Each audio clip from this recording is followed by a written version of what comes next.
for someone who gets into web development, how is the freelancing job market? Is it easy to get freelance jobs as a web developer, and how are the hourly rates? I guess I want to ask, if is it easy to make money as a freelancer in web development? It's definitely possible. I have contracted in the past, but it's always been for previous employers. So I personally never had to, like go out and try to find clients and stuff like that. But I do think it's possible just from my own experience. Like when I tell people that I'm a web developer, invariably a lot of them will be like, "Oh, I like need a website like for my business or what have you," or "I know my brother needs a website." So I feel like especially with small businesses, they all need websites. And so I think it is very possible to make a good money from freelancing and just building.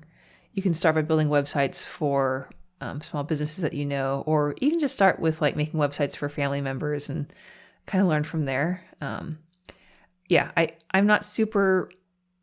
I don't know if I'm the most qualified person to give freelancing advice, but some people that I know are more experts in freelancing are there's this guy, John Morris, online.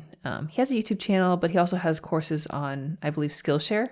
And he was one of the first people that I found when I was initially considering doing freelancing web development and quitting my job and stuff like that.